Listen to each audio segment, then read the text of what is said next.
I live and born and I'll die in America. Welcome to our group.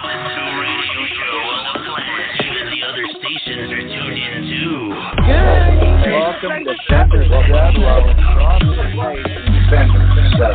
Defender 7 has and this ought to show it right here.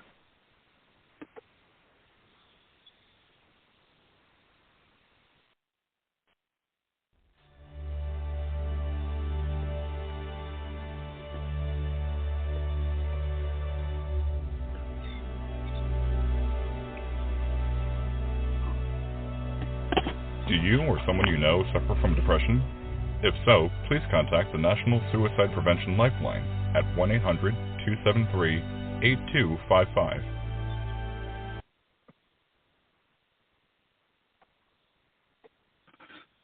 Good evening, everybody, and welcome to another Saturday night broadcast from the Defender 7 with your hosts, Colonel Kimberly PURVIS, Lieutenant General Christopher Weathers, and myself as a co-host and General of the Defender 7, Bobby Ormsby.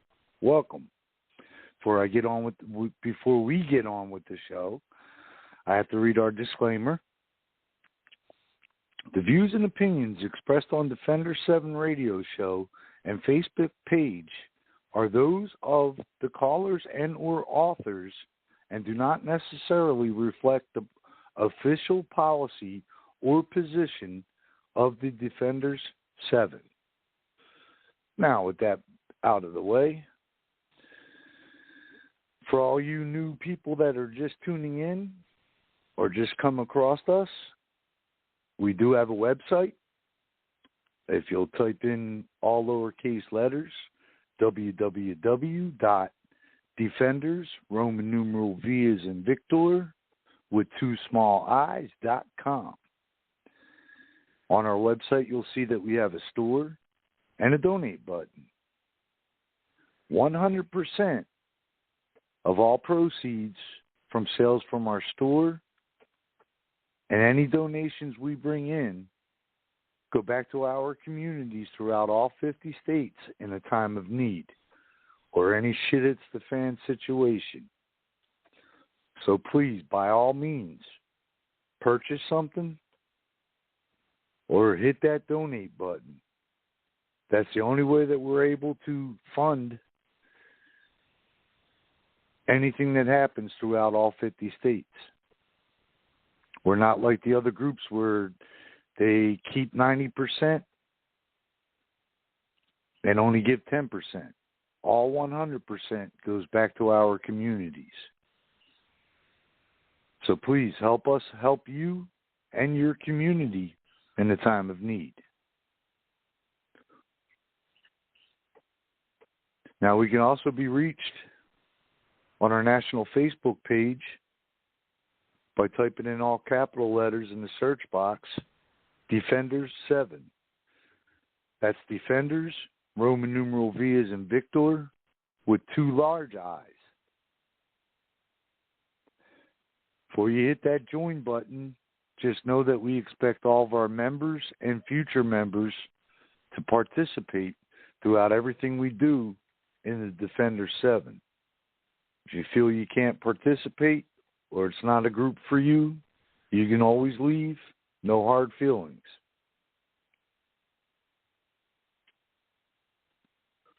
We're also on MeWe.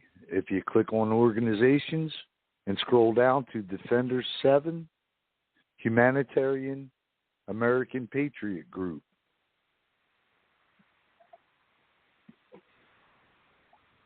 And thanks to our National Medical Officer and your host tonight, Kimberly PURVIS, we also have a YouTube channel. So please go over there and check that out for us and click that subscribe button. And anytime you see our blog talk shows coming up, we'd really greatly appreciate it if you would share it on all social media platforms. It helps us. Now, for tonight's show and all the shows we do here on Blog Talk, we enjoy it when you call in with your own opinions and your thoughts. Call you out on it, because that's just what it is, your opinion. And that number to call, area code 914-205-5773. Again, number to call to participate or just to say hello. Area code 914-205-5773. Phone lines are open, folks. And let me welcome our Lieutenant General. And we have our Colonel Kimberly Purvis.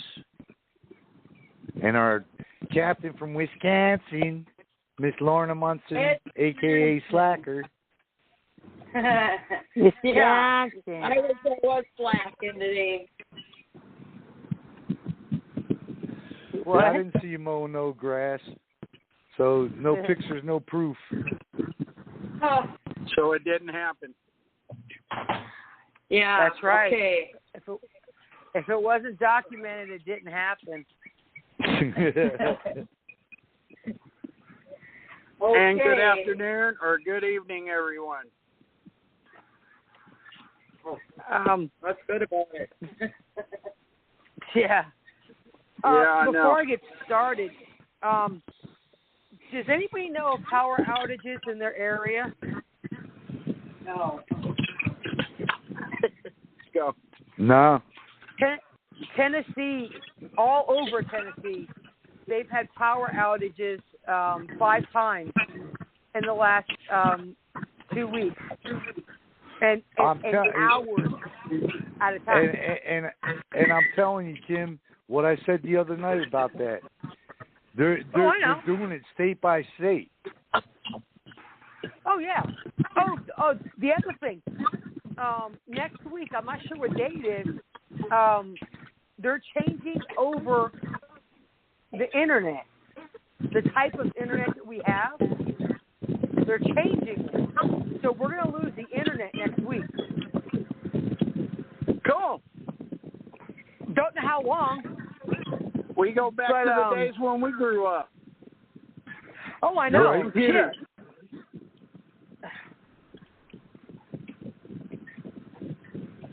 But yeah, that's the word.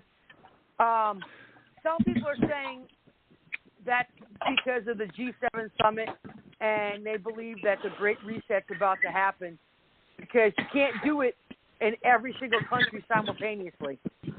You got to do it starting over, and I think we're last, I guess. I don't know. Whatever. So, but that's what they say. But we'll see. I hope everybody's prepared for the fight.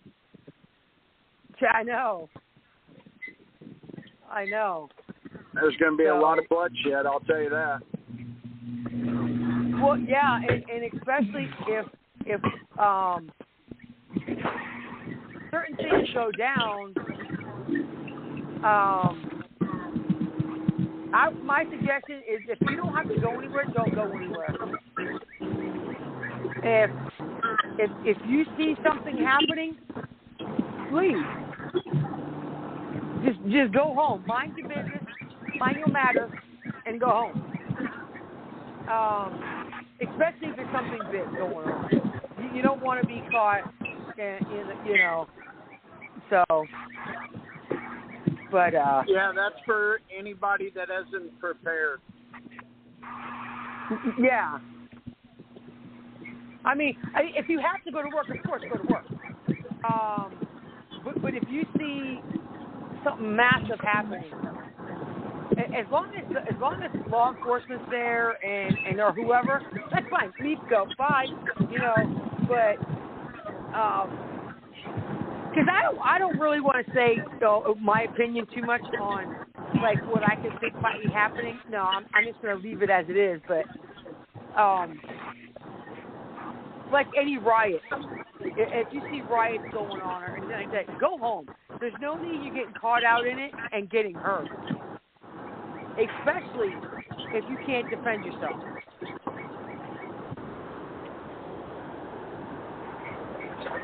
Too bad, like, every state was it Oklahoma? That it told people if you're on the highway or on the road and there's rioters in the road, that you are not going to be charged with homicide if you hit them with your car. Yeah. Because they I shouldn't do be want in to the road. bring one thing up, though. Sure. I do want to say one thing.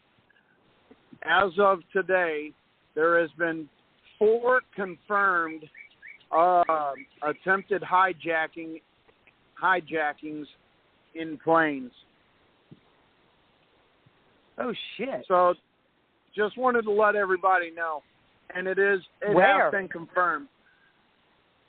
One was in, one was in Florida. Okay. One was in Georgia. I forget where the other 2 were, but the patrons, the people on the plane, subdued the guys and kept them from getting into the cockpit. So, well, that's not bad. my hat's off to all the civilians that took part in it. So, oh yeah, as we have always said on every radio show on Blog Talk Radio, as we said in our Facebook and Messenger chat rooms, you better keep your head on a swivel at all times, because it is going to get even worse. Yep. Yep. What the hell? So if you're not prepared by now, you better run and get prepared real fast. Yeah. So I just asked my brother about the power outages in Tennessee, and his answer was they're always having power outages down there. When I lived there, we didn't have power outages unless there was a storm or some jackass hit a light bulb. But in Harriman, my brother was on the stick. Oh, okay. No, she lives in Harriman. And she says it's the 5th time in 3 weeks that she's lost, that the whole city's lost power in Harriman. That's not normal. That's not normal at all. Yeah, you'll get brownouts. You'll get, like I said, you'll get the occasional power go out. The wind can blow a transformer. If it's too hot, people are using too much power. Yeah, that'll blow a transformer. But not whole cities. You know. Oh, there's about. I forgot to mention the airlines where the attempted hijackings happened is all of them on Delta Airlines. Yeah, we'll figure. Just to let you all know. FYI, bitches. Hold on a second. Ow, my knees. Yeah, so LAX was one of them. Yes.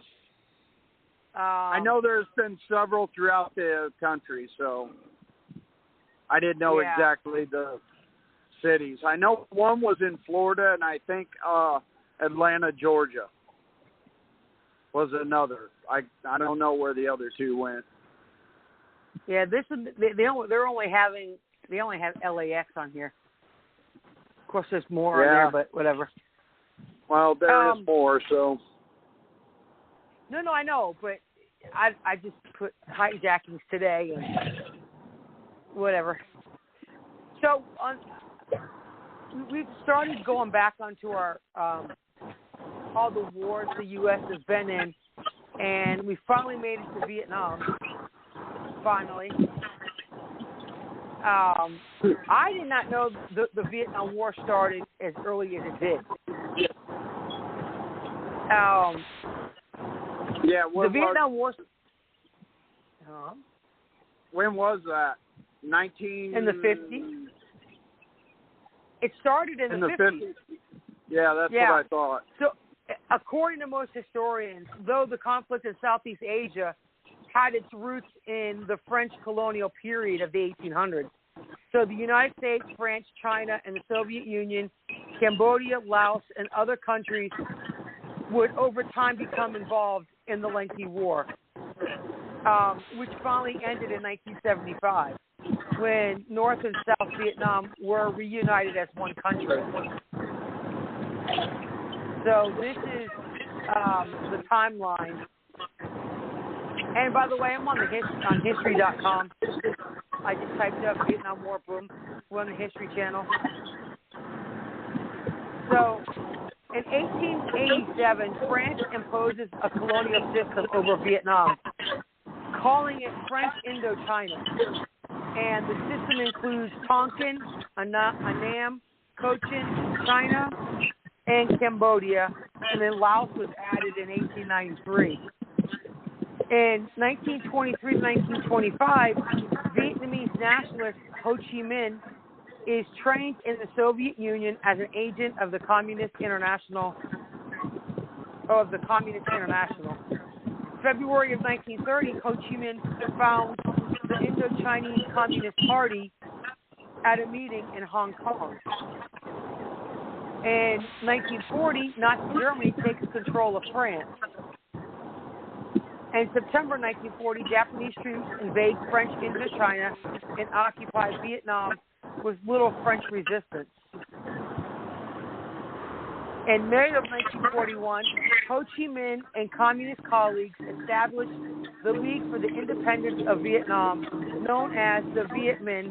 The movement aims to resist French and Japanese occupation of Vietnam.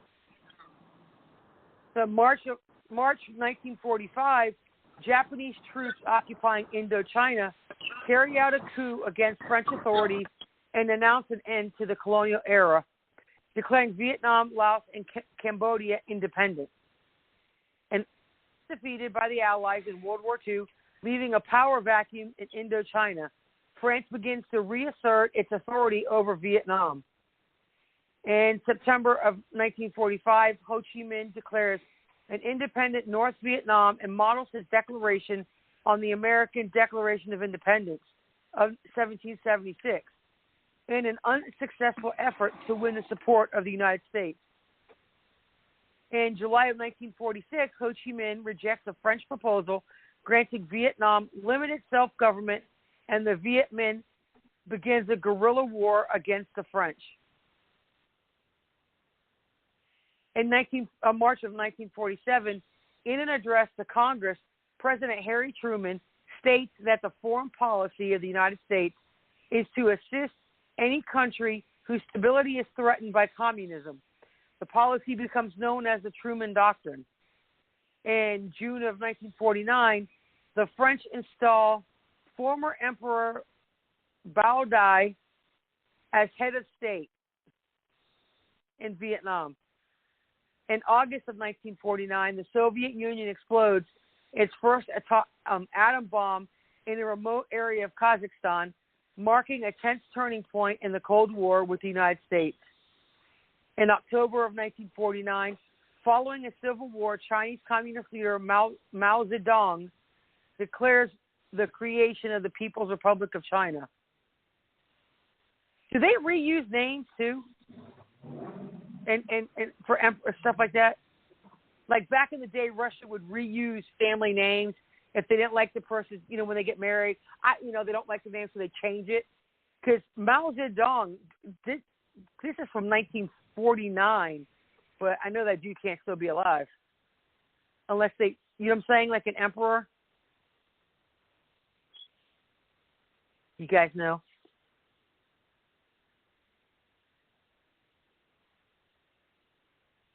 Well, I know in Norway they used to change their name, like my dad's name is Lorne, and his offspring's last name would be Lauren's son. Yeah, add the son onto the end of the name of the males. I don't believe they do it anymore.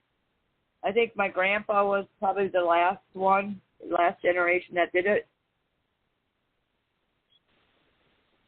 Because I know if you look at it like in the UK, they'll change names of everybody. Like King James was not King James before he became King James, and they just, I mean, I've noticed that in my ancestry, a lot of names were changed. Not just the spelling. That's not what I'm talking about. Like, completely just change it. Like the Pope. Was it Pope Francis? You know what I'm saying? How they change all the Pope's names. They have to pick a biblical name like that. But anyway, January of 1950, the People's Republic of China and the Soviet Union formally recognized the Communist Democratic Republic of Vietnam, and both began to supply economic aid and military aid to communist resistance fighters within the country. February of 1950, assisted by the Soviet Union and the newly communist China, the Viet Minh step up their offensive against French outposts in Vietnam. In June of 1950, the United States, identifying the Viet Minh as a communist threat, steps up military assistance to France for their operations against the Viet Minh. And from March to May of 1954, French troops are humiliated and defeat by Viet Minh forces at Dien Bien Phu. The defeat solidifies the end of French rule in Indochina. In 1954, in a speech, Dwight D. Eisenhower says the fall of the French Indochina to communists could create a domino. This so-called domino theory guides U.S. thinking on Vietnam for the next decade. The Geneva Accords. In July of 1954, the Geneva Accords established North of South Vietnam with the 17th parallel as a dividing line. The agreement also stipulates that elections are to be held within 2 years to unify Vietnam under a single democratic government. These elections never happened. In 1955, Catholic nationalist No Dinh Diem emerges as the leader of South Vietnam with U.S. backing, while Ho Chi Minh leads the communist state to the north.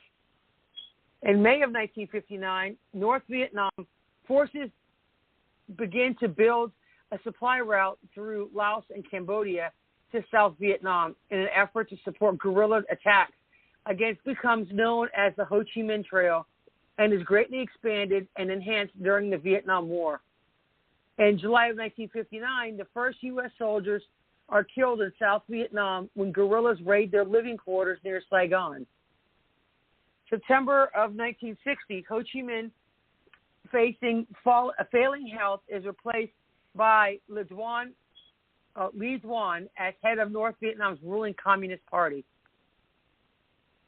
In December of 1960, National Liberation Front is formed with North Vietnamese backing as the political wing of the anti-government insurgency in South Vietnam. The United States views the NLF as an arm of North Vietnam and starts calling the military wing of the NLF the Viet Cong, short for Vietnam Cong San, or Vietnamese Communist. In May of 1961, President JFK sends helicopters and 400 Green Berets to South Vietnam and authorizes secret operations against the VC. In January of 1962, in Operation Ranch Hand, U.S. aircraft start spraying Agent Orange and other herbicides over rural areas of South Vietnam to kill vegetation that would offer cover and food for guerrilla forces. You see, and the thing about Agent Orange, which is a big debate with a lot of people, our government used it against the Vietnamese and our own guys, knowing that they were over there. And to this day, a lot of Vietnam veterans suffer from different different illnesses because of Agent Orange. And sometimes it's passed down through the children, from the father or mother, whatever, to down generations. I had a very good friend of mine that died of cancer from Agent Orange.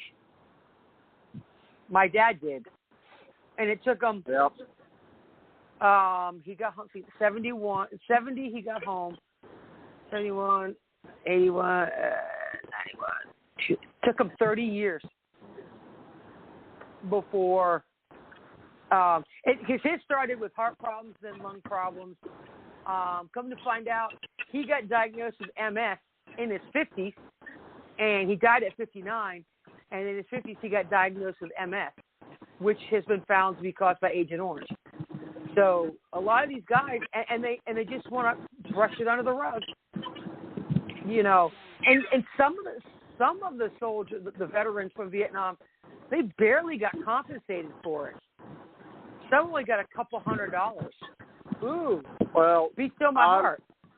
I'll say this much: Vietnam veterans, they deserve a hell of a lot more than what they got.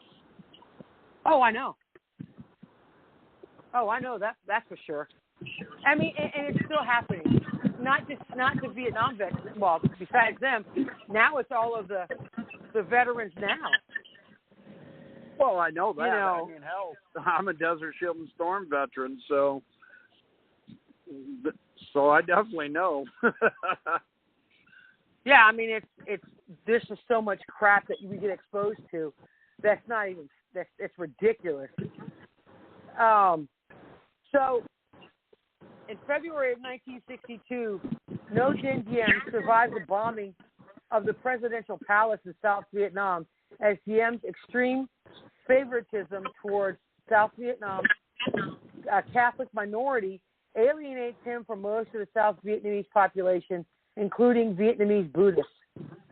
In January of 1963, at AP Bac, a village in the Mekong Delta, southwest of Saigon, South Vietnamese troops are defeated by a much smaller unit of Viet Cong fighters. The South Vietnamese are overcome despite their 4-to-1 advantage and technical and planning assistance of the U.S. advisors. And another thing about Vietnam, our guys got screwed because they would not send them all available technology that we had available. Yeah, I know. And help that was needed. See, I don't know. I just think it was just, yes, a war does, it stimulates the economy to a certain extent. Somebody has to make the uniforms. Somebody has to make the ammo, the weapons. You know what I'm saying? Somebody has to make all of that. But when you get to a certain point, like the Middle East, it's just been going on for, 20 years? And Bobby can contest to this, too, I know. It was no different from Vietnam in that spectrum than it was Operation Desert Shield and Storm, Somalia, Kuwait, Afghanistan, same shit. They were not giving us all the shit that we needed. Oh, no. Am I right, Bobby? Or is he asleep? Exactly. I mean, it takes him a while to answer. Well, if you look at all the roadside bombs that we had to deal with, and our Humvees were not protected. Bulletproof glass, bulletproof doors. We were getting shot to shit. The MRAP, when they first came out with the MRAP, when I was in bars, so you could put your feet up on the bar and not on the bottom of the floor because of the IEDs, and that's why so many soldiers are losing their legs and their feet. So I know the concussion from it going up. That's why they put that bar there. But those MRAPs, man, them bitches can roll, and they had to make them better because so many of the vehicles were rolling and killing the soldiers from simple, stupid shit. But Yeah, they're coming out with a lot better stuff than what they used to have. But if you're going to go to a war, you need to give the guys everything you have. You know, not with the presidents that we had. Nope. Shit. I was fortunate. I got out when in Obama's first term. I was half and half. So, I was like, nope, I'm done. I'm not going to stay. I wouldn't stay in, knowing Obama was the whatever, racist piece of beer, whatever. So, anywho, May of 1963, in a major incident of what becomes known as the Buddhist crisis, the government of Ngo Dinh Diem opens fire on a crowd of Buddhist protesters in central Vietnam in the city of Hue. 8 people, including children, are killed. And in 1963, a 73-year-old monk immolates himself while sitting in a major city intersection in protest, leading other Buddhists to follow suit in the coming weeks. The United States is already declining confidence in Diem's leadership as it continues to slide. I can guarantee you, I don't even know when this heifer decided to do her stupid shit. One person, her reputation's forever ruined because of what she did in Vietnam. Jane fucked up Fonda. Hanoi Jane. Yep. After what she did in Vietnam, oh my God, her reputation's forever ruined. She'll never be able to get out of that, ever. And I refuse to watch anything that has anything to do with Jane Fonda or that she's in it. Now, if you want to have a documentary of a screw-up she is, well, yeah, I'll watch it as long as she's not in it.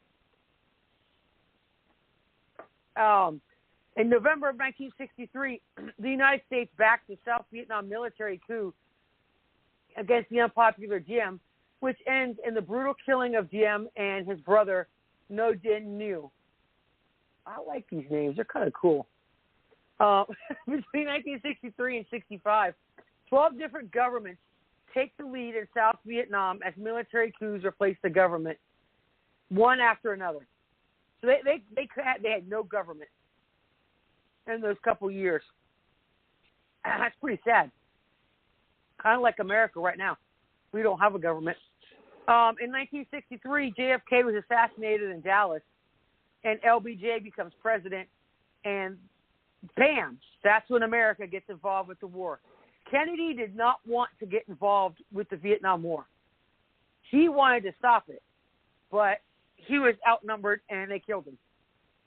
In 1964, the USS Maddox is allegedly attacked by North Vietnamese patrol torpedo boats in the Gulf of Tonkin.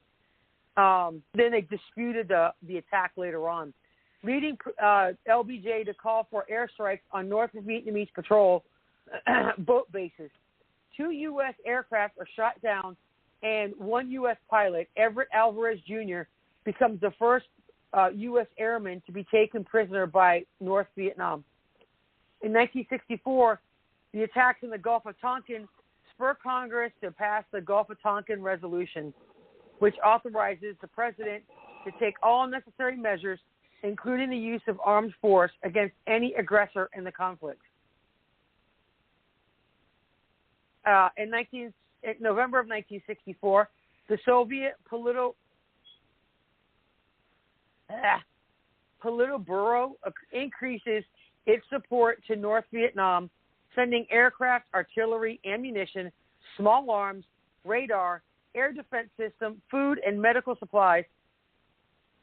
So meanwhile, China sends several engineering troops to North Vietnam to assist in building critical defense infrastructure. A lot of your combat engineers, that's what my dad was. He would go ahead of everybody else. Did the Cow Scouts go out there and do it too? Was it just the combat engineers would go out? I think it was the Cow Scouts. They did go out too. Yeah, I believe so. Because I know my dad would tell me they had to blow up. They had to make like just blow up the tree line, and then we make bridges if they needed it, and they erect buildings for troops and this, that, and the other. And then after they were done in that area, they would blow it up. He said that was the most exciting part of his job, going in first. And that changed a lot of your combat engineers. A lot of them, and that in the Cab Scouts, that affected them a lot. But yeah, my dad was my God. If they had the E4 Mafia back in Vietnam, he would have been in the E4 Mafia. And if anyone knows what the E4 Mafia is, they don't do shit. They're E4s, and they don't do shit. They call it a sham shield. My dad thought he was really swift, and he would have cigarettes, beer, and all that shit sent from home and get caught with it, and then he got demoted. And then he get promoted and then demoted. I think like 3 or 4 times. I used to joke with him. I said, Dad, the whole point of rank is to go up, not down. So, yeah. Yeah, I think Vietnam probably started the whole fact of Article 15s. I swear to God, he never talked about it, but that's all he would talk about, was stupid shit like that. He would tell us about the buildings, and they're all metal, and with the windows, if your bed was by the window, you'd freeze. And so they would have like the 50-gallon drums, the metal ones, and they build fires in them. That's how they heated where they slept back then. And that's all he would talk about. Nothing else. So I know he got mentally messed up back then. But in February 1960, President Johnson orders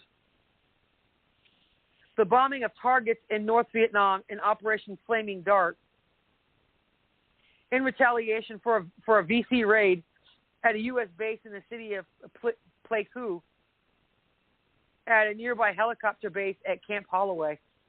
In March of 1965, Johnson launches a 3-year campaign of sustained bombing targets in North Vietnam and the Ho Chi Minh Trail and Operation Rolling Thunder. And the same month, U.S. Marines land on beaches near Da Nang, South Vietnam, as the first American combat troops to enter Vietnam. In June of 1965, General... he's got that funky first name, Nguyen, of the Army of the Republic of Vietnam governmental military, becomes president of South Vietnam. More troops, more deaths, more protests. In July of 1965, Johnson calls for 50,000 more ground troops to be sent to Vietnam, increasing the draft to 35,000 each month. Dear God. No wonder people were leaving left and right. In 1965, in Operation Starlight, some 5,500 U.S. Marines strike against the 1st VC Regiment and the first major ground offensive by U.S. forces in Vietnam. A 6-day operation diffuses the VC Regiment, although it would quickly rebuild. They're like mice over there, and rabbits. Plenty of guys. In November 1965, Norman Morrison, a 31-year-old pacifist Quaker from Baltimore, sets himself on fire in front of the Pentagon to protest the Vietnam War. Onlookers encourage him to release his 11-month-old baby daughter, whom he is holding, before he is engulfed in flames. In November of 1965, nearly 300 Americans are killed and hundreds more injured in the first large-scale battle of the war, the Battle of La Drang Valley. At the battle in South Vietnam's Central Highlands, U.S. ground troops are dropped onto and withdrawn from the battlefield by helicopter in what will become a common strategy. Both sides declare victory. Is that this one particular battle right here? Is that the one that We Were Soldiers was made after? I don't remember offhand, but I'm thinking it is. because the Battle of La Drang Valley and the helicopters, that's the only thing it sounds. Let me look it up because that's pretty. Yeah, and if you want to, some good. I mean, there are so many Vietnam War movies out there. Like We Were Soldiers. It's pretty accurate. A lot of the soldiers who were there at the DM, what's it called, landing zone expert, whatever it was called. There's a few Hollywood scenes in it. Like it's towards the end. You know the scene where the guy puts his hand up for someone to find him? They said that never happened. So yeah, right. The guy said, he's like, no, that never happened. But a majority of that movie is true. Oh yeah. So was Windtalk. Oh yeah. Let's see, what battle was that? Yeah, nearly 300. Yeah, they only went in with, like, what was it, 395 or 495 soldiers? Let me see. November. Yeah, I know. It wasn't a large amount of soldiers. Yeah. Let's see. Based on the book, We Were Soldiers. The young, Lieutenant Hal Moore and Joseph Galloway. It dramatizes the Battle of La Drang on November 14th, 1965. In 1954, a French unit of patrol. Yeah, the whole movie, like this is saying, is pretty much true. So that's what it was. I believe he had, is he a 395 or 490? It was less than 500 troops. What he went with. Right. And because they didn't call it a war, they called it a conflict. That's why he lost a majority of his officers and higher NCOs. Yep. So, except for Sergeant Major Plumley. Dude, I would love to meet him. Because just the way, what's his name, Sam Elliott portrays him, that's got to be the way he is. Oh, yeah, no doubt. That would be so friggin' funny. So, so 1966, U.S. troop numbers in Vietnam rise to 400,000. Good God.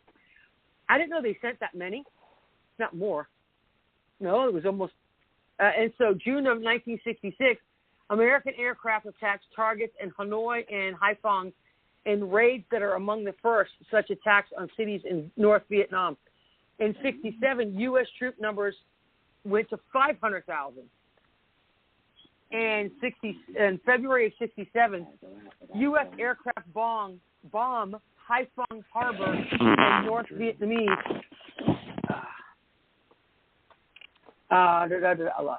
Okay, in April of 1967, huge Vietnam War protests occur in D.C. and in New York and San Francisco. Would figure. Nguyen Van Thieu wins the presidential election of South Vietnam under a newly enacted constitution. In 1967, the Battle of Doc To, U.S. and South Vietnamese forces resist an offensive by communist forces in the Central Highlands. The United States forces suffer some 1,800 casualties. In January to April of 1968, a U.S. Marine garrison at Khe Sanh in South Vietnam is bombarded with massive artillery by communist forces from the People's Army of North Vietnam. For 77 days, the Marines and South Vietnamese forces fend off the siege. In January of 1968, the Tet Offensive begins, encompassing a combined assault of Viet Minh and North Vietnamese armies. Attacks are carried out in more than 100 cities and outposts across South Vietnam, including Hue and Saigon. The U.S. Embassy is invaded. The effective bloody attacks shock U.S. officials and mark a turning point in the war at the beginning of a gradual U.S. withdrawal from the reign. region, my bad. So February 11th to the 17th in 1968, this week records the highest number of U.S. soldier deaths during the war with 543 Americans. February to March of 1968, battles at Hue and Saigon end with American and ARVN victory as the VC guerrillas are cleared from the cities. In March 16th, 1968, at the U.S. massacre at My Lai, more than 500 civilians are murdered by U.S. forces. Wow. See, that's probably where they get a lot of the bad image from, to murder civilians. And that's the thing, that's your one priority as a soldier. Never kill a civilian, or non-combatant, actually. The massacre happens amid a campaign of U.S. search and destroy operations that are intended to find enemy territories, destroy them, and then retreat. In March of 1968, President Johnson halts bombing in Vietnam north of the 20th parallel. Facing backlash about the war, Johnson announces he will not run for re-election. Oh, too bad. In November of 1968, Richard Nixon, he's a much bigger winner, wins the U.S. presidential elections on the campaign promises to restore law and order and to end the draft. I think they should bring the draft back. Not for patriots, though. I think they should draft snowflakes, liberals, and Democrats who piss and moan about the military and piss and moan about America. I think they should all be rounded up, make them sign a 2-year contract. Don't send them into battle. Just ship them over somewhere overseas for a year at a time and tell them, you get to stay over here for a year and see what it's like being deployed, and then let them come back. Fortunately, leave them there. I honestly, I do, because there's just total lack of respect for our military. And people have a lot of nerve to talk shit about something that they don't have the balls to serve. You know what I'm saying? Exactly. It's like you can't, it's one thing if you can't serve. Some people want to serve, but they have a health issue, and they can't join, which, hey, at least they tried. So I just can't stand hearing about these little wine bags who complain about the military. May of 1969, at Bia Mountain, about a mile from the border with Laos, U.S. paratroopers attacked entrenched North Vietnamese fighters in an attempt to cut off North Vietnamese infiltration from Laos. U.S. troops eventually captured the site temporarily, which would be nicknamed Hamburger Hill. Oh, that's another good movie, by the way, Hamburger Hill. It's shit, though. I'm trying to think of other good movies. That's not, it's more, Platoon. Platoon is like, for the time it came out. What's the other one? There's a bunch. Like I said, they've made so many movies about Vietnam and their music, the songs that they use. The carnage lasted, that was a 10-day battle on Hamburger Hill. In September 1969, Ho Chi Minh dies of a heart attack in Hanoi. In December of 1969, the U.S. government institutes the first draft lottery since World War II, prompting ever more young American men, later disparaged as draft dodgers, to flee to Canada. My dad wasn't drafted. He actually joined when he was in his late 20s. In 1969 to 1972, the Nixon administration gradually reduces the number of U.S. forces in South Vietnam, placing more burden on the ground forces of South Vietnam's their military. As part of a strategy known as Vietnamization, U.S. troops in Vietnam are reduced from a peak of 549,000 in 1969 to 69,000 in 1972. Damn, that's a lot. In February 1970, U.S. National Security Advisor Henry Kissinger secret peace negotiations with Hanoi Politburo, I can't pronounce that guy's name, member Luc Ducteau in Paris. In March of 69 to May of 70, in a series of secret bombings known as Operation Menu, U.S. B-52 bombers target suspected communist base camps and supply zones in Cambodia. The bombings are kept under wraps by Nixon and his administration since Cambodia is officially neutral in the war, although the New York Times would reveal the operation on May 9th, 1969. Good going. See, you can't even trust the New York Times back then. April to June of 1970, U.S. and South Vietnamese forces attacked communist bases across Cambodian border in the Cambodian incursion. May 4th of 1970, in a bloody incident known as the Kent State shooting, National Guardsmen fire on anti-war demonstrators at Ohio's Kent State University, killing 4 students and wounding 9. In June of 1970, Congress repeals the Gulf of Tonkin Resolution to reassert control over the president's ability to use force in the war. January to March of 1971, in Operation Lam Sung 719, ARVN troops with U.S.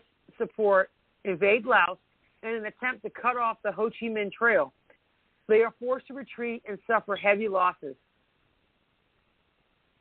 In June of 1971, the New York Times publishes a series of articles detailing leaked Defense Department documents about the war, known as the Pentagon Papers. The report reveals the U.S. government had repeatedly and secretly increased U.S. involvement in the war. In March to October of 1972, the People's Army of Vietnam launches the large-scale three-pronged Easter offensive against the Army of the Republic of Vietnam and U.S. forces. While North Vietnam gains control of more territory in South Vietnam, the offensive isn't the decisive blow its military leaders had hoped for. December of 1972, Nixon orders the launch of the most intense air offense in the war in Operation Linebacker. The attacks concentrated between Hanoi and Haiphong, dropping roughly 20,000 tons of bombs over densely populated regions. In January 22nd of 1973, Johnson died in Texas at 64. January 27th, 1973, the Select Service announces the end of the draft. And that's when the all-voluntary military started. I mean, you could have joined if you wanted to, but on January 27, 1973, Nixon signs the Paris Peace Accords, ending direct U.S. involvement in the Vietnam War. The North Vietnamese accept a ceasefire, but as U.S. troops depart Vietnam, North Vietnamese military officials continue plotting to overtake South Vietnam. See, you can't trust these little bastards. In February to April 1973, North Vietnam returns 591 American prisoners of war, including the disgraced John McCain, of what was known as Operation Homecoming. Yeah, John McCain, you know what? He's a disgrace. I know it was pretty bad what he did or didn't do. I do believe is what they were saying. And that's why a lot of people were pissed off about it. In August of 1974, Nixon resigns in the face of likely impeachment after the Watergate scandal is revealed. Gerald Ford becomes president. In January of 75, Ford rules out any further U.S. military involvement in Vietnam. In April of 75, in the fall of Saigon, the capital of South Vietnam is seized by communist forces, and the government of South Vietnam surrenders. U.S. Marine and Air Force helicopters transport more than 1,000 American civilians and nearly 7,000 South Vietnamese refugees out of Saigon in an 18-hour mass evacuation effort. July of 1975, North and South Vietnam are formally unified as the Socialist Republic of Vietnam under the hardline communist rule. The war dead. By the end of the war, more than 58,000 Americans lose their lives. Vietnam would later release an estimate of 1.1 million Vietnamese, North Vietnamese, and VC fighters were killed. Up to 250,000 South Vietnamese soldiers died, and more than 2 million civilians were killed on both sides. See, that's the downside of having a war in your backyard. A lot of civilians will die. So, let me go back. Any questions or anything or input so far? That was the timeline. Right. Of the whole thing. But there's a lot of different things here. It goes more in depth for the Pentagon Papers, the Kent State shooting, the Ho Chi Minh. Oh, famous American. I did not know Colin Powell, whatever the hell his name is. I didn't know he went to Vietnam. My Lai Massacre, the Tet Offensive, let's see, the War Powers Act on Coochie Tunnels. Coochie Tunnels, Jesus. Operation Rolling Thunder, Vietnamization. I mean, there's all of these different things. Here we go. Westmoreland. He was in that movie, was he not? Bobby. Mm-hmm. Westmoreland? Yeah, William Westmoreland. Name sounds familiar. I think so. Damn. Wow. Let me see who he who played him in that movie. I know they mentioned his name. Where's our damn researcher at? She's sleeping again? I don't know. Probably. Because Hal Moore was... What am I supposed to be doing? Huh? You said something. You said somebody was sleeping. See? Let me see who... I'm going to see who played him. Westmoreland was... who played him? I'm trying to think who played him. Well, you suck. Okay. Because that name sounds familiar. There's Hal Moore, Sergeant Major Plumley, blah, blah, blah. Let's see. Sam Elliott played Plumley. Greg Kinnear played Crandall. Yeah. Hold on. I know somebody played him. Yeah. But I thought it was kind of funny how it's an American movie, and they played Scottish music, and an Australian who portrayed an American, and they're playing, you know what I'm talking about? At the end of the movie, they have was that song "Lay Me Down" or whatever it was. Let's see. Oh yeah. Here he is. Alan Dale played Westmoreland, but I'm trying to think of who he was in the movie. Well, shit, I don't recognize him. Oh, well, whatever. But anywho, he was in the movie. Oh, come on. I hate this crap. So Johnson chose William Westmoreland as a distinguished veteran of World War II in the Korean War to command the U.S. Military Assistance Command in Vietnam. In June 1964, over the next 4 years, the general directed much of the U.S. military strategy during the Vietnam War, spearheading the buildup of American troops in the region from 16,000 to more than 500,000.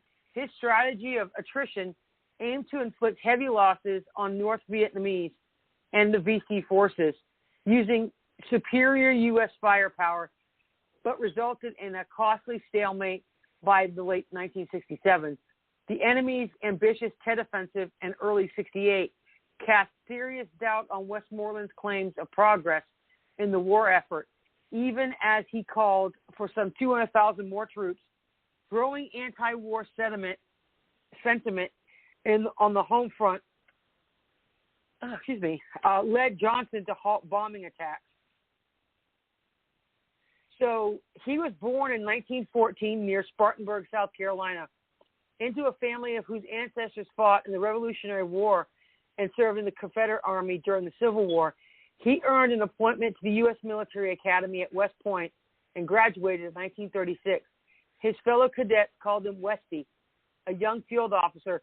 Westmoreland met and married Catherine Van Dusen. Couple went on to have 3 children.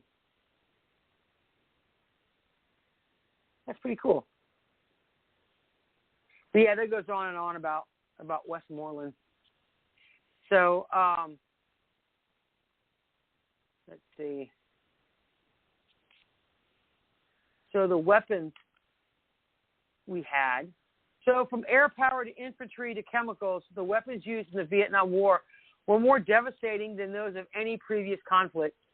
The United States and South Vietnamese forces relied heavily on their superior air power, including the B-52 bombers and other aircraft that dropped thousands of pounds of explosives over North Vietnam and communist targets in South Vietnam, while troops and their allies used mainly American-manufactured weapons. Communist forces used weapons manufactured in the Soviet Union and China. In addition to artillery and infantry weapons, both sides utilized a variety of tools to further their war aims, including highly toxic chemical defoliants or herbicides, and inventive booby traps, using sharpened bamboo sticks, crossbow-triggered tripwires, but that was used by the VC. Weapons of the air. The war saw the U.S. Air Force and their South Vietnamese allies fly thousands of massive low-altitude bombing missions over the North and South Vietnam, as well as over sites of suspected communist activity. Neighboring Laos and Cambodia. The B-52 heavy bomber developed by Boeing in the late 40s helped the U.S. and South Vietnamese dominate the skies, along with smaller, more easily maneuverable fighter planes like the F-4 Phantom. Also widely used was the Bell UH-1 helicopter, dubbed the Huey, which could fly at low altitudes and speeds and land easily in small spaces. The U.S. forces used the Huey to transport troops, supplies, and equipment, aid ground troops, and additional firepower, and evacuated killed or wounded soldiers. Did you know the U.S.-made M16 rifle was redesigned for better in the wet, dirty conditions that prevailed in the ground combat during the Vietnam War, and it became the weapon most commonly associated with U.S. troop conflicts. And guess what? When I was in the Army, we used them. Same damn M16s that they used in Vietnam. I swear to God, I think we used their same old equipment, too. Like, when you're in basic, you get all of your sleeping bag and all that stuff. Yeah, we were convinced we used the same shit they used in Vietnam. That's how old it was. Among the more devastating explosives used in the U.S. and South Vietnamese was napalm, and that's some cool shit. I'm sorry, I know you guys have seen it, but it just made a cool fire. So it was a chemical compound developed during World War II. When mixed with gasoline and included in incendiary bombs or flamethrowers, napalm could be propelled at greater distances than gasoline and release large amounts of carbon monoxide when it exploded, poisoning the air and causing even greater damage than traditional bombs. Though the large-scale U.S. and South Vietnamese aerial bombardment efforts damaged or destroyed much of the land and population of Vietnam, they proved less destructive to the enemy than expected, as the North VC, the North Vietnamese and VC troops fought an irregular style of guerrilla warfare that proved much more resilient than we had expected. The M48 tank with mounted machine guns could travel up to 30 miles an hour and was used to provide support for the U.S. and South Vietnamese troops. Due to Vietnam's soggy jungle terrain, tanks were not used extensively in combat during the war. Armored personnel carriers such as the M113 transported troops and performed reconnaissance and support functions. A common artillery weapon previously used in World War II was the 105, the howitzer, which could be towed behind a truck or carried by helicopter and dropped into position. Operated by crews of 8 men each, the howitzers fired high explosive shrapnel shells or beehive cartridges, thousands of small sharp darts at a rate of 3 to 8 rounds per minute over a range of some 12,000 yards. One of the most common infantry weapons used by the troops was the M60 machine gun, which could also be used as an artillery weapon or operated from a helicopter or tank. The gas-powered M60 could fire up to 550 bullets in quick succession at a range of almost 2,000 yards, or at a short range when fired from the shoulder. One drawback of the M60 was the heavy weight of its cartridge belts, which limited the ammunition that a soldier could carry. So standard issue for infantrymen in Vietnam was the M16, a gas-operated magazine-fed rifle that could fire .556 ammo accurately over several hundred yards at 700 to 900 rounds a minute on its pew-pew-pew setting.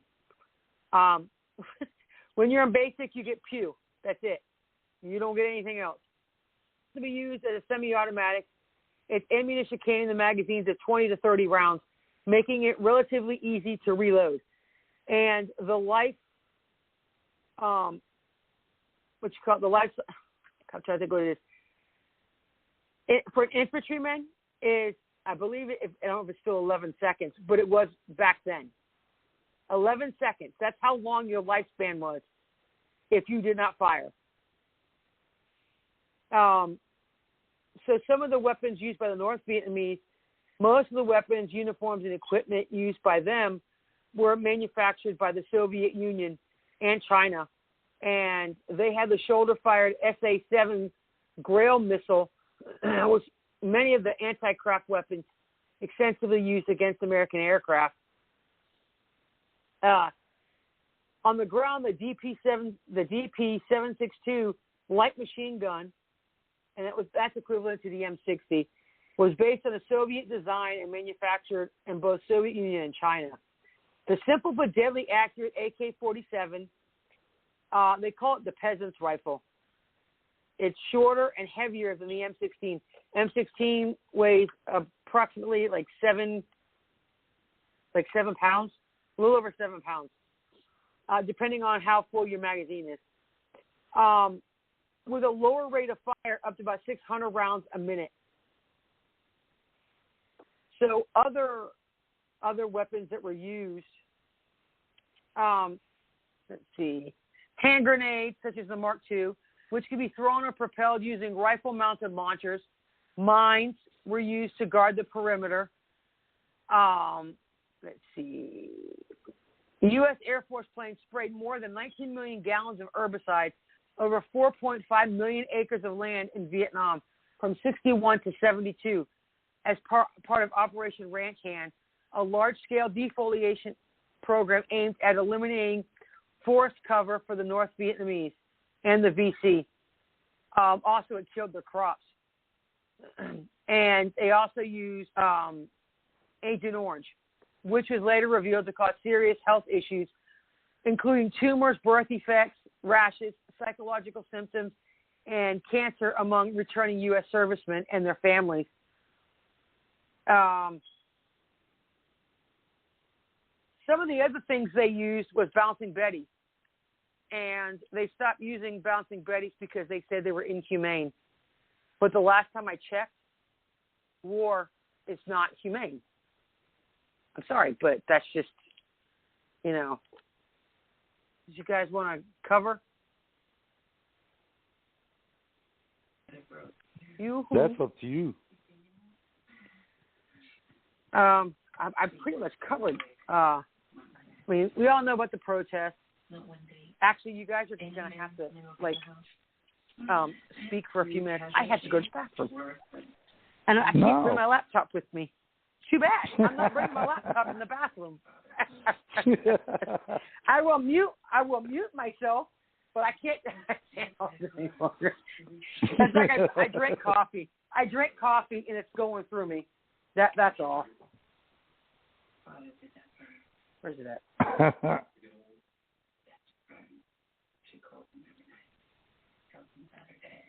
So feel free, talk amongst yourselves.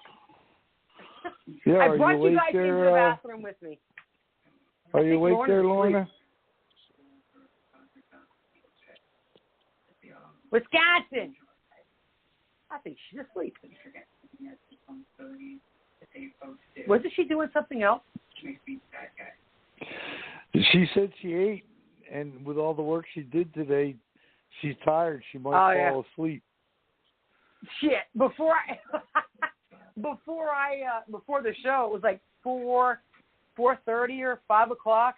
I'm like, crap. I set an alarm, and I'm like, man, I started getting a really bad headache, and I decided I'm like, I'm just gonna close my eyes and go to sleep for a few minutes, and then my freaking retarded dog, not mine, Pat, barks and barks and barks, and I said, you listen here, dude.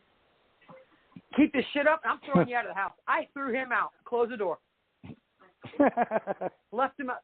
I left him outside, and all I could hear is him scratching on the back door. Nope, you're not coming in. And because he's just that freaking incessant one, and he has to go out, and he'll go off for like 5 minutes to come back in. I'm like, no, that's not how this shit works out. And he wants to go back out, but he can suck it up. So, yeah, I mean, something that people can do for a lot of Vietnam vets, or any vet for that matter, is when I see that they're wearing, their hat from whatever unit they were in or whatever, I would always shake their hand, thank them for their service, always, because they didn't get it when they came home. Exactly. They were called baby killers, and shit like that. No, they weren't. I mean, they didn't kill.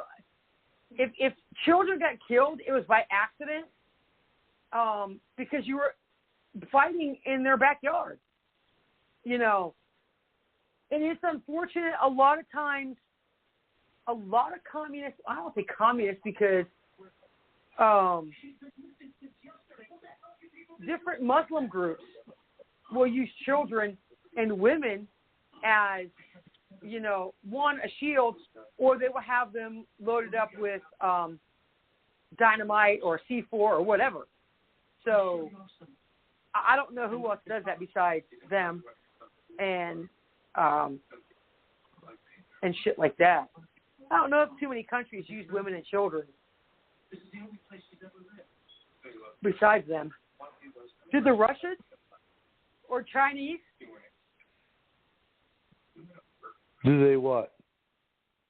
Use women and children as cover or make them suicide bombers and shit like that. Oh, yeah. Oh, I don't. Yeah. I mean, I don't know about they used to, Russians and. My dad told me a story that a kid walked up to him and said, "My mommy told me to give you this," and tried to hand him a hand grenade. Oh, Jesus. Wow. And then he was on board ship, right at what they called a quarter deck, where you come on board the ship. And he said a Vietnamese woman was running down the pier, firing an AK at them. See, that's when I was in. That was one of the questions they asked everybody. Well, most of my unit when I was stationed at Fort Campbell was all women. I think we had a handful of guys. We were all medics. Right. And so we didn't do much. I mean, we would go help train other units and teach their 11 Bravos and shit basic first aid, so they knew it. But they would ask the guy, especially the guys, do you have a problem shooting a woman or a child who's about to shoot you? Right. And the biggest thing is a lot of the guys have problems with that because they feel they don't want to shoot a woman or a child. Let me tell you something. You point a gun at me or an RPG or whatever you have, if you're going to point it at me and whoever's around me, I'm going to shoot first. I'm not going to wait. Exactly. And, so most women don't have a problem with that. But I'll still argue with anybody. Women do not belong on the front line. I'm sorry. Not mixed with a male platoon because of the protective factor sets in from the men. If it's an all-woman unit, hey, go for it. You know, they're going to don't fuck with all women now. That's just more power to you if you want to do that. But you know what I'm saying? That's the biggest issue they had because when I got out, they just started letting women go off the FOB on missions, and that's when they would send the female medics out and stuff like that. So, and that was 2010 or 11, whatever. And that's when they first started letting more women do other roles. Now, I could have done EOD, but I said, nope. Wow, that was shit fun. Ain't happening. No, I wasn't going to do that. You see me running, you better run faster than me. Yeah. I'm trying to think of. I'm trying to see if there's anything else on the Vietnam, because I think I covered everything. Let me see what else we got. We want to pass out? I think so.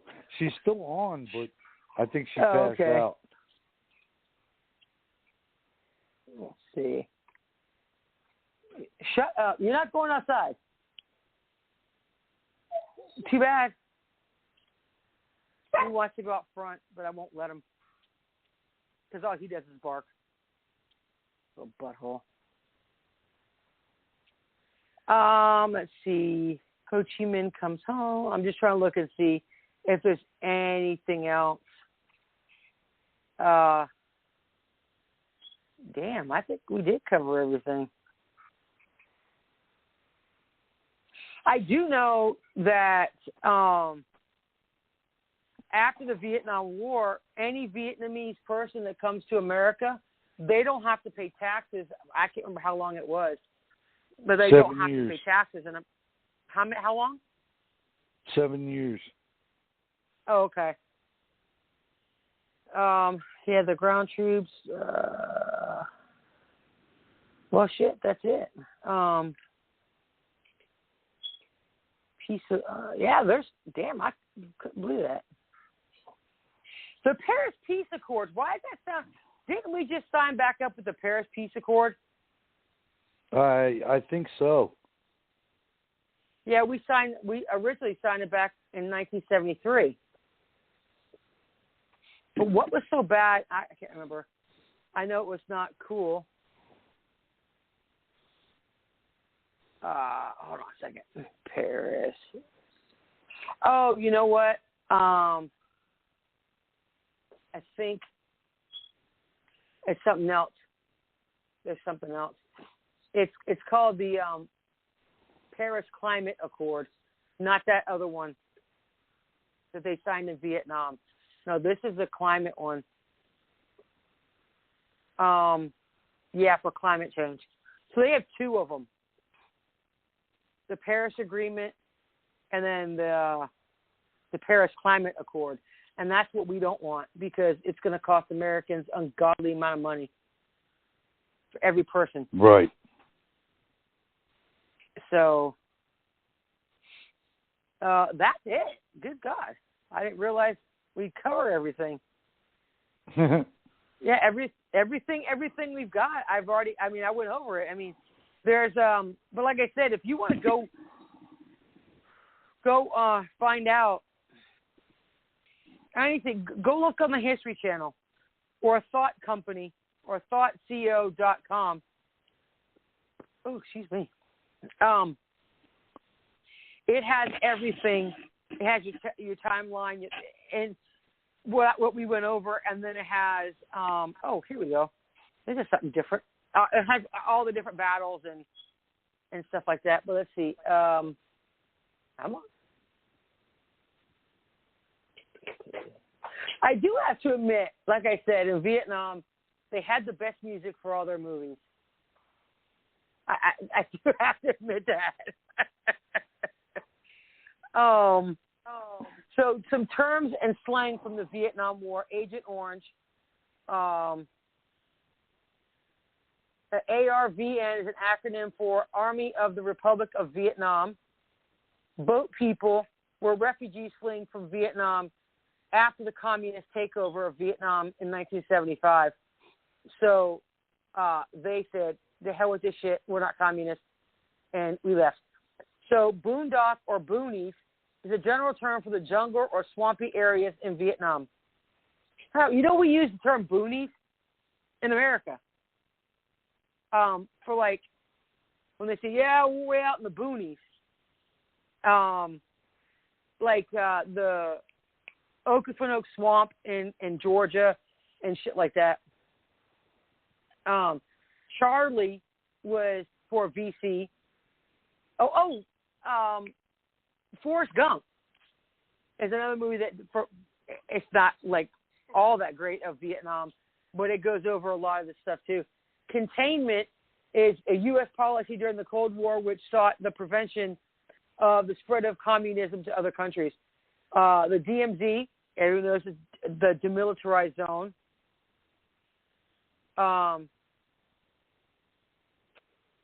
Dien Bien Phu was between communist Viet Minh forces as the French march from March to May of 1954, and the decisive victory of the Viet Minh led to the withdrawal of the French from Vietnam. Domino theory, like the chain effect begun when even just one domino is pushed over. One country in a region that falls to communism will lead to surrounding countries also soon falling to communism. And I think that domino shit's about to happen now. A dove, a person who was opposed to the Vietnam War, compared to hawk. Never heard of that.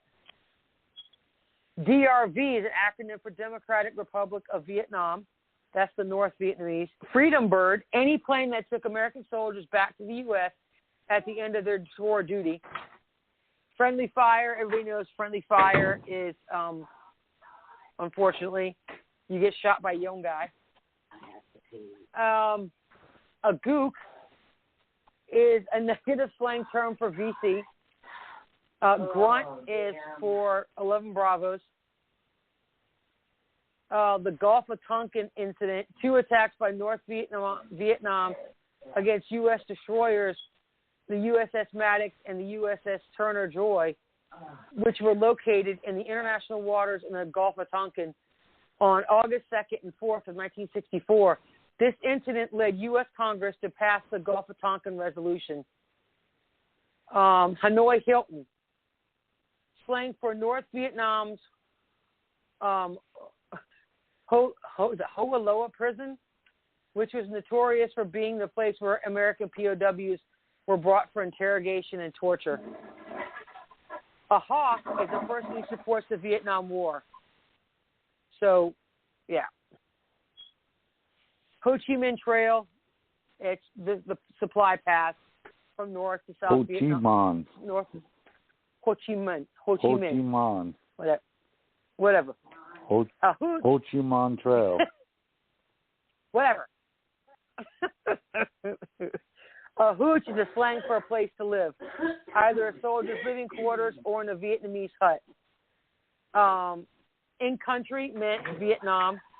Now we use the term sandbox or downrange. That's what we refer to from Afghanistan to Iraq. Do they say that about Kuwait? About being in the sandbox or downrange? Or is it just Afghanistan and Iraq? I think each war uses the same term because we used it back when we were there. We called it we called it both, the sandbox and downrange. I called it. It was more hell. I'm gonna tell you something. Oh my God, it was awful.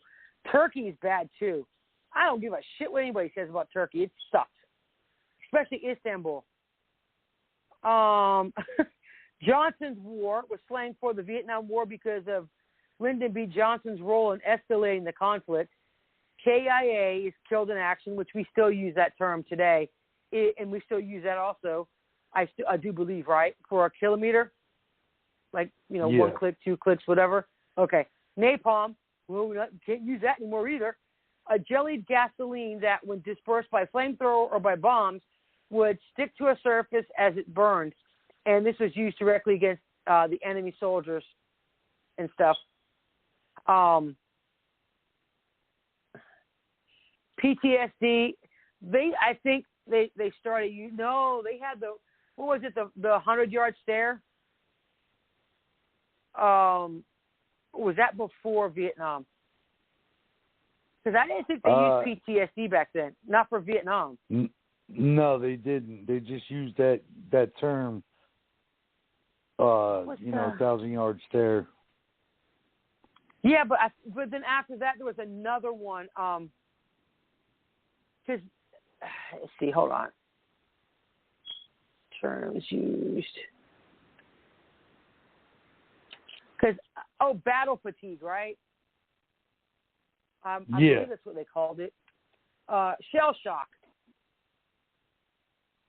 Yeah, that was from World War II or World War I. Hold on, let's see. PTSD went from shell shock to a recognized medical diagnosis. So basically, it says, haunted and fearful, the soldiers struggled with ghosts of war. Which war? If you guessed Vietnam, the U.S. Civil War, or even World War I, you'd be wrong. These soldiers' symptoms were recorded not on paper charts, but on cuneiform tablets. Holy shit! Shell shock started 3,000 years ago. Back then, the ancient soldiers were assumed to have been hexed by a ghost. But if they were treated today, today they call it PTSD. Let's see. I was trying to find out what they call them. Traumatic hysteria is from way back. Come on. Combat fatigue. So shell shock and combat fatigue was World War I. Oh, excuse me. And then, God, I got some gas so bad. It's freaking killing me.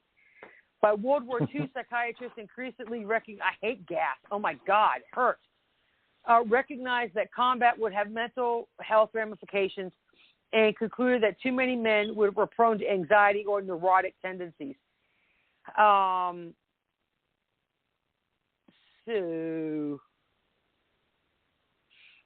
So after World War I, they called it psychiatric collapse or combat fatigue or war neurosis. So that's when you could no longer serve. If, say you were deployed in World War I, whatever, and you came back with any issues, they got you out. Now, unlike today, oh, no, your happy ass stays in the military until your contract is up or if you can no longer perform your job. So, but see, they try to keep you from combat situations. So then it went to post-Vietnam syndrome. And then, where's that? But then I don't think it was post-Vietnam syndrome very long.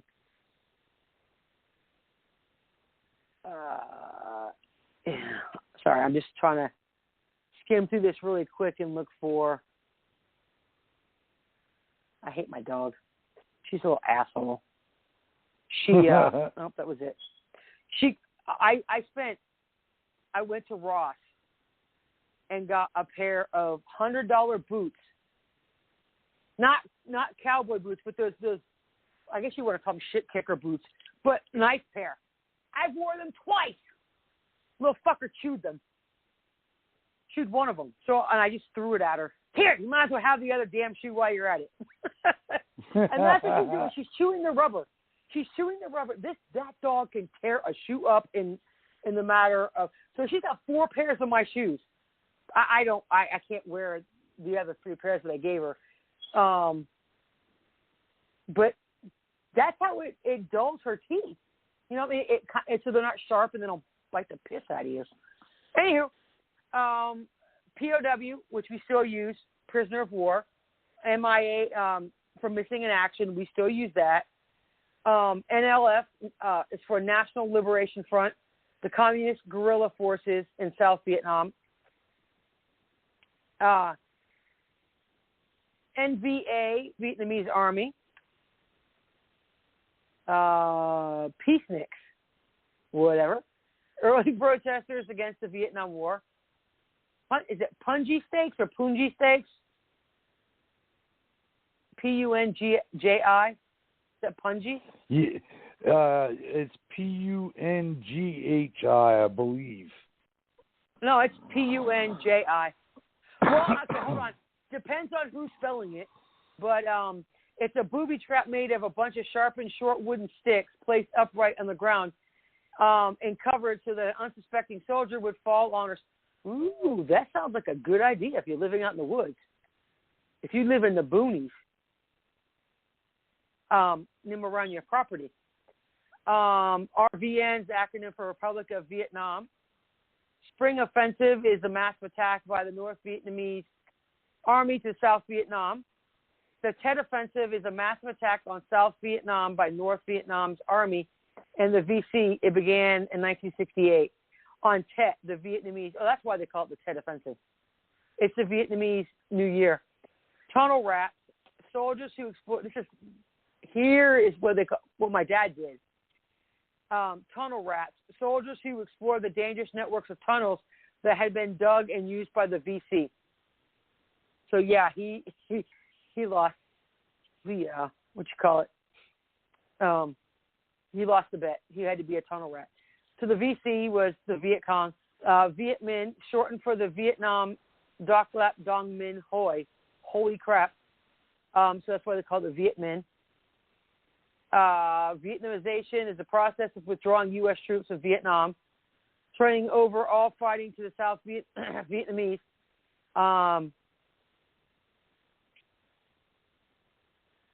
It says Vietniks, early protesters against the Vietnam War, and the world, the United States, real life back home. And shit, I guess that's it. There's nothing else. I have looked up. I wish my dad did not get rid of his green book. He got to keep his.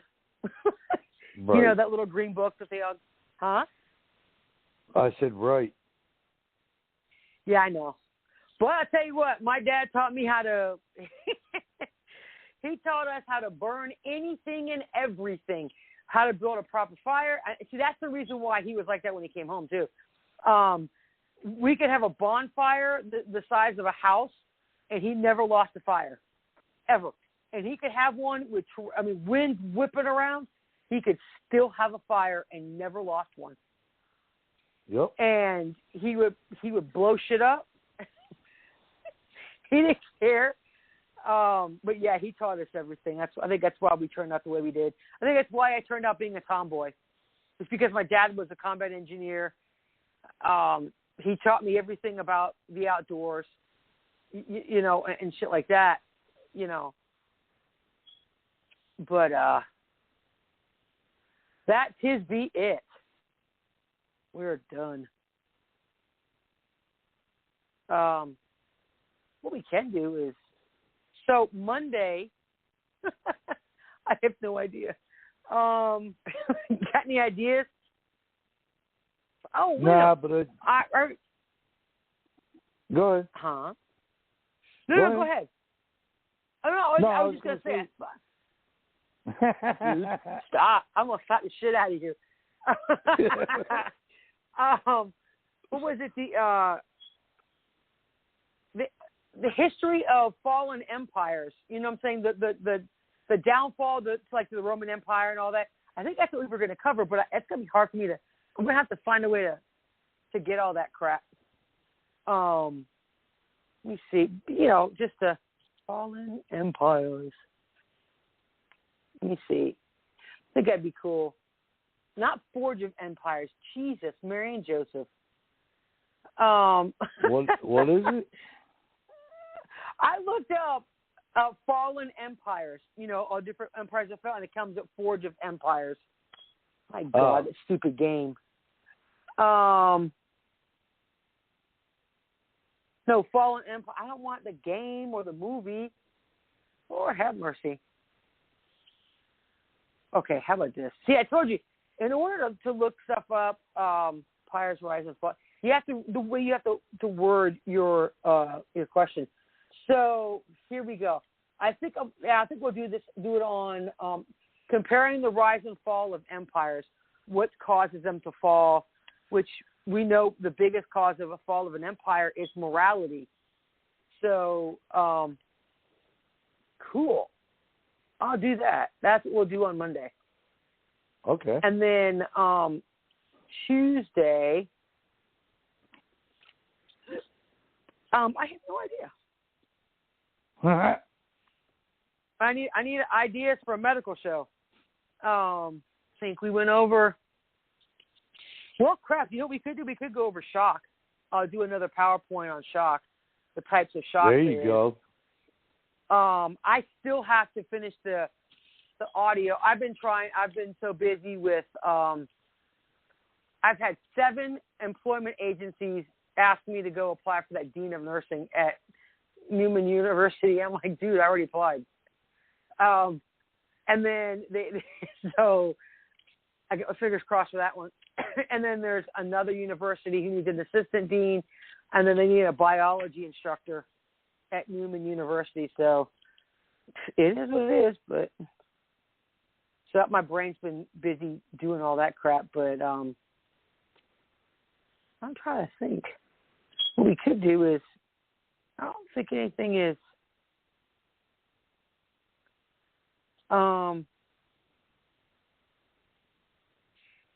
The U.S.-Iran makes progress in indirect talks, but final agreement still elusive. Yeah, Iran's still trying to force Biden into signing their stupid friggin' thing. I'm just trying to see if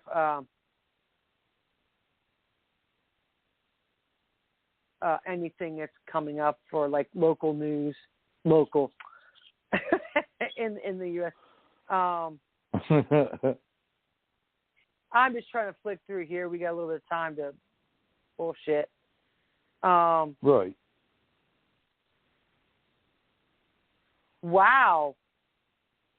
For Alex Jones's arrest after he donated $500,000 to Trump's rally on January 6th. They're really reaching on a lot of shit. You know, they cannot stand. They can't stand the fact that America is trying to come together. You know, people are still trying to unite and everything else. I've been shadow banned on TikTok. One of the things. Yes, I know it's a Chinese company. I really don't give a shit. But I like the stupid videos. But I'm shadow banned, and every time I make a video, they mute it so that you can't hear it. They mute it. Get this, a freaking cartoon from Bug's Life. You know the one that I shared? That 1 minute little video where Grasshopper says, if ants find out that if they stand together, there goes our way of life.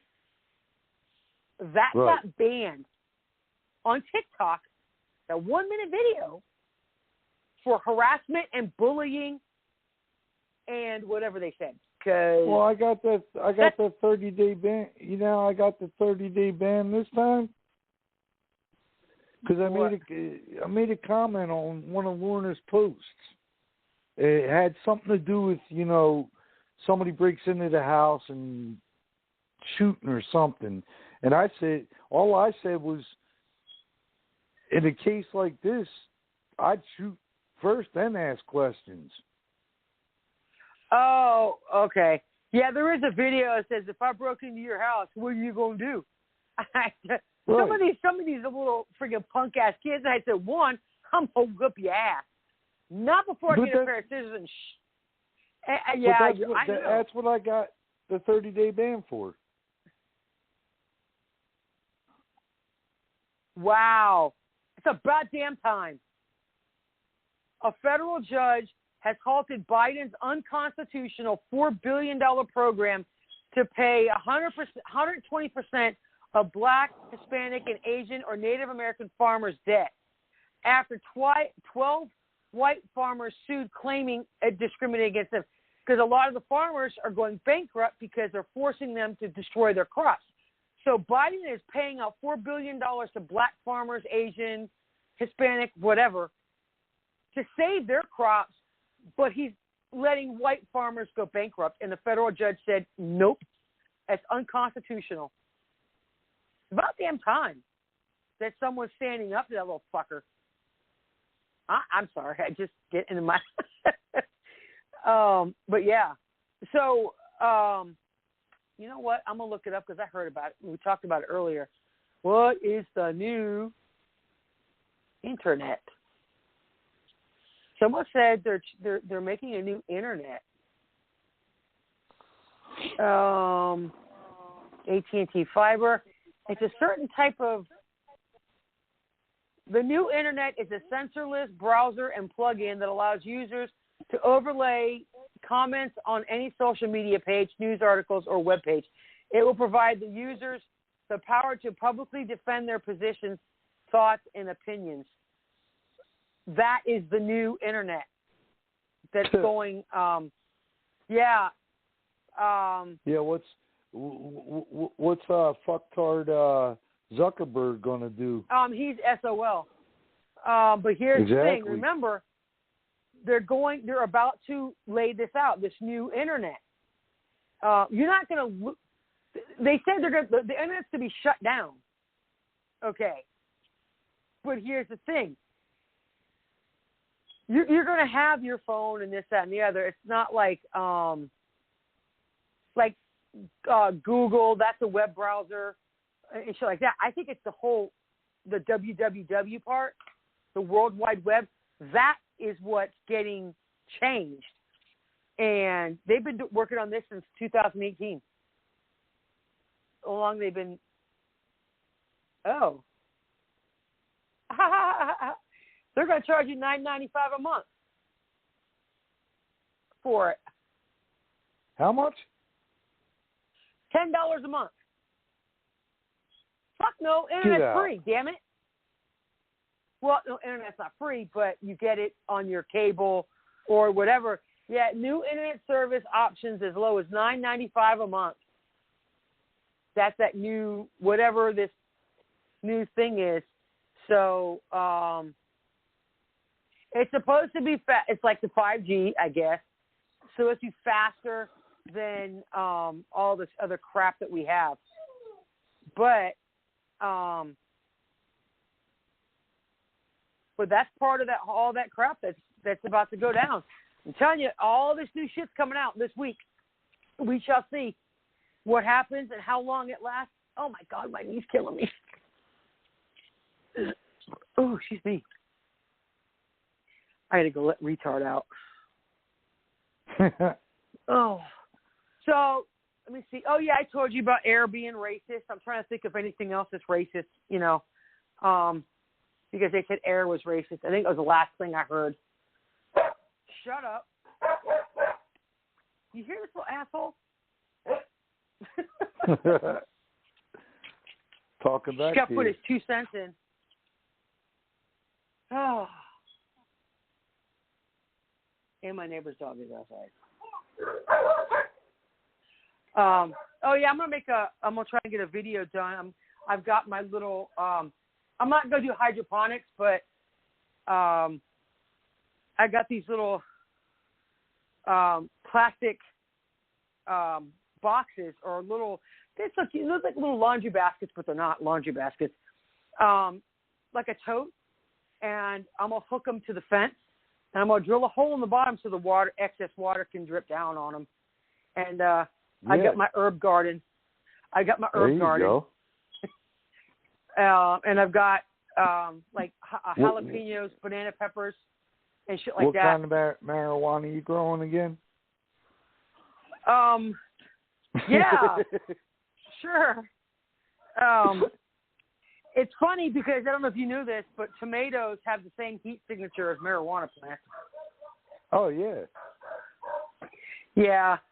Sheriff's Department showed up at my house, Tennessee, because I had over 100 tomato plants. Imagine what kind of heat signal that sets out. Let me see I gotta water my plants. One of my my dill plants looks a little sickly, but yeah, I'm gonna use the fence for all of my stuff. Oh, boy. And grow them. Oh, yeah. Dogs can around and not kill my plants. But see, right now I'm gonna go beat their ass because they just won't shut up. Yeah, I come outside and they'll just stand there. they know I got their leash holding it like a freaking belt. But yeah, I'm gonna take a picture I'm gonna show it, and I could actually convert these to hydroponics if I take a piece of styrofoam, cut a hole in it the size of the little cup, and cut a hole in the bottom so the roots can go down in it, and I could fill it up with water. I could do that, but I gotta do it before you plant them, before you repot them. You can't do it after you've planted them for a while. I swear to God, I'm giving up 2 dogs for adoption because I can't do this anymore with these 2 idiots. They're driving me insane.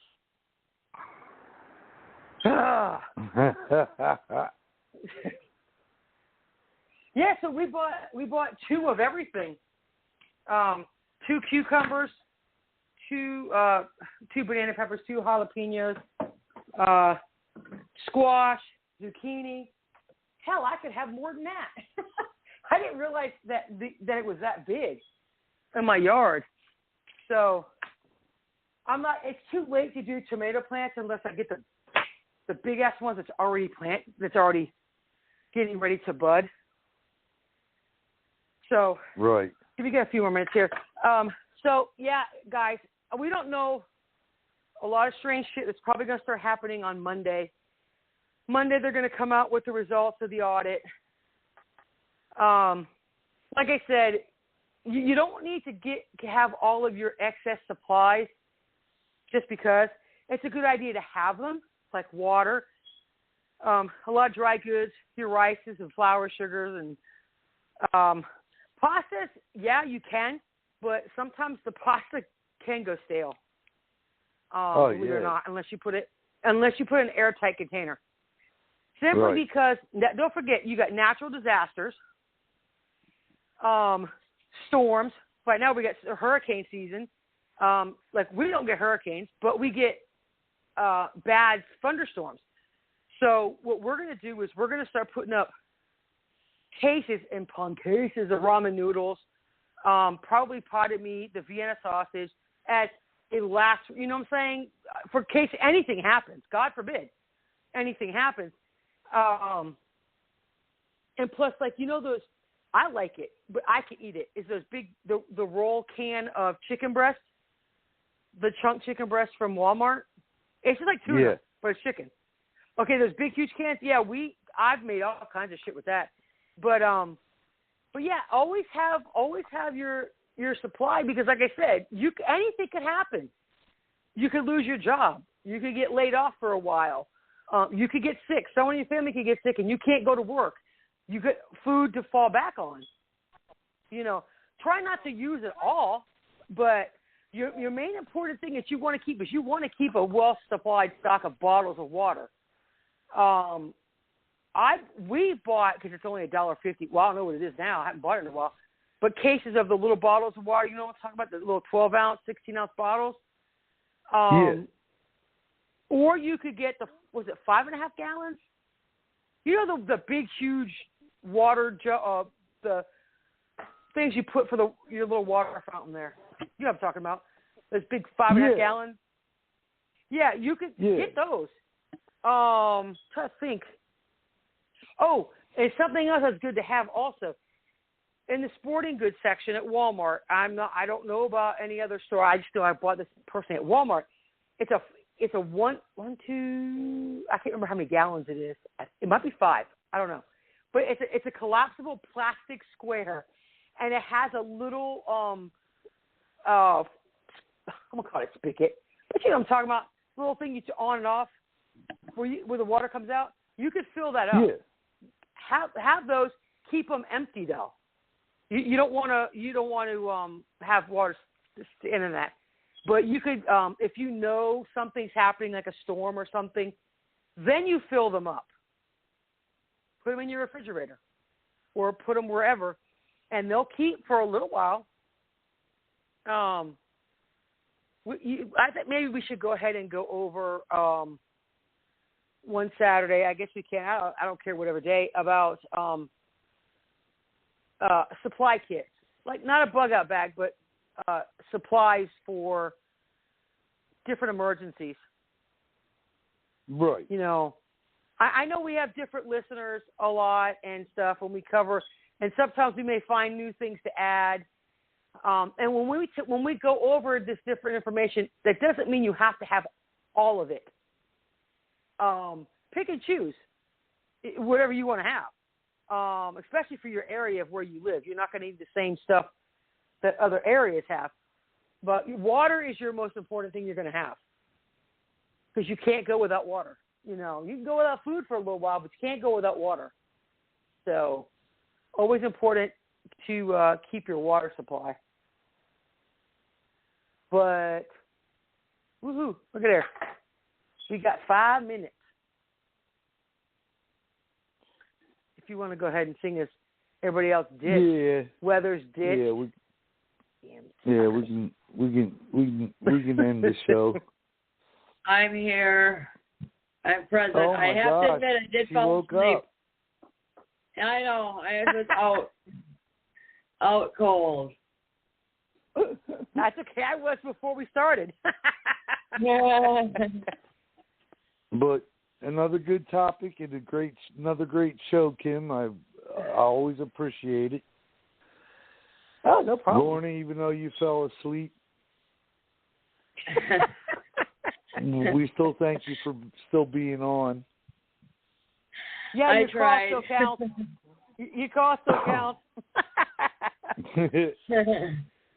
And God bless America. God bless our troops, first responders, children, veterans. And God bless the Defenders 7. Good night, everybody. Good night.